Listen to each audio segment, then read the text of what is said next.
Alors, Louis, toi, tu penses que les supporters marseillais tuent le club avec ce qui me fait réagir, c'est par rapport à des déclarations, par rapport à une lecture, par rapport à ce que les supporters aujourd'hui ont des intentions. Tu sais, quand on dit la guerre est déclarée, bon, on aura l'occasion d'en parler avec Christian Cataldo, qui arrive dans quelques instants et qui nous écoute. À partir du moment où on a pris des engagements, où l'on s'est réunis, où l'on s'est mis autour d'une table, on a discuté, on a échangé, quand on prend des engagements, on essaie de les respecter. Parce que c'est pour le bien d'un club, c'est pour le bien d'un club qui est en train de peut-être par rapport à un passé, c'est d'essayer de retrouver des couleurs, d'essayer de repartir, d'essayer de pourquoi pas s'il y a peut-être d'être revendu peut-être. D'être revendu, mais oui, mais c'est pour cela. C'est-à-dire que quelque part en agissant de la sorte, c'est qu'on revient sur des accords qui ont été pris entre les uns et les autres, entre ces fameuses associations de supporters, et que l'on les remette en cause aujourd'hui. C'est quand même regrettable. C'est pour ça que ça me fait un peu rebondir. Et Eric, il connaît bien un peu parce qu'il a quand même travaillé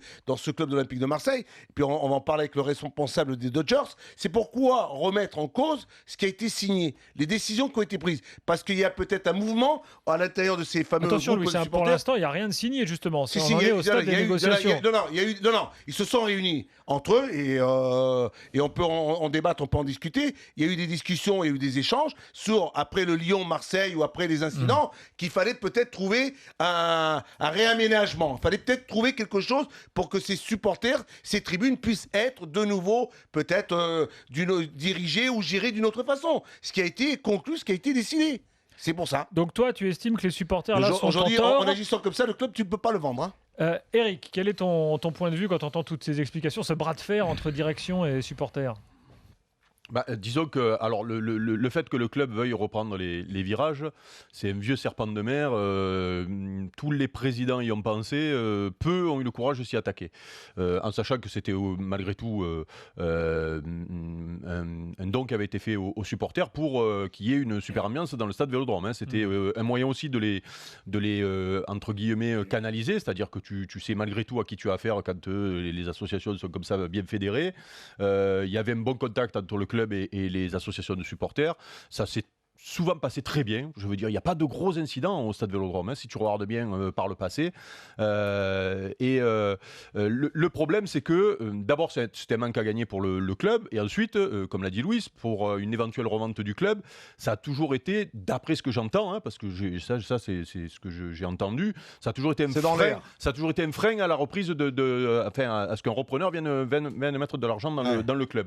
Et donc, moi, ce qui m'étonne dans cette histoire-là, c'est que les supporters savent aussi depuis très longtemps que c'est un acquis qui peut disparaître du jour au lendemain. Je pense qu'ils en sont conscients. On le demandera à Christian, on pourra en avoir d'autres peut-être. Et quand il y a eu cette histoire de Lyon, on a senti tout de suite, moi j'ai senti tout de suite que le club s'engouffrait pour pouvoir se servir de ça pour récupérer les vestiaires, et les tribunes. Et j'ai trouvé bizarre que cette réunion, que de cette fameuse première réunion, sorte de suite un accord là. J'ai quand même l'impression. Ouais, mais j'ai quand même. Ça allait dans un bon sens. C'est-à-dire qu'il y avait une à la prise limite, de conscience par rapport aux événements que l'on a vécus. Il fallait changer quelque chose. Tu trouvais ça un peu trop facile. Je pensais que les supporters s'étaient fait fumer parce que je la trouvais trop facile l'histoire. Voilà, je comprenais pas comment le club avait pu récupérer aussi facilement les abonnements dans les virages.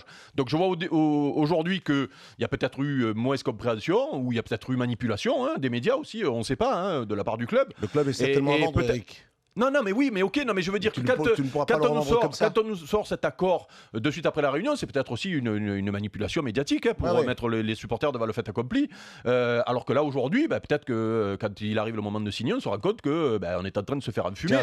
Moi, je pense qu'il faut que les supporters fassent quelque chose, et que le club récupère. Tout le monde doit faire quelque chose. Oui, parce que c'est dans l'intérêt de tout le monde que le club peut-être trouve un investisseur important. Mais il faut savoir que ces clubs de supporters, c'est quelque chose qui leur est acquis. Non, pas acquis. Non, mais ils font je veux dire, ils ont investi, ils font des tifos qui coûtent cher, ils font des déplacements qui coûtent cher, ils font du social dans les quartiers. Moi, je le répète tout le temps parce que je le sais, je l'ai vu, j'ai travaillé à la politique dans les quartiers. Je sais ce qu'ils font dans les quartiers, les supporters. Et ça se fait pas comme ça, là, quoi. Je veux dire, voilà. Donc, il y a peut-être moyen de trouver un compromis.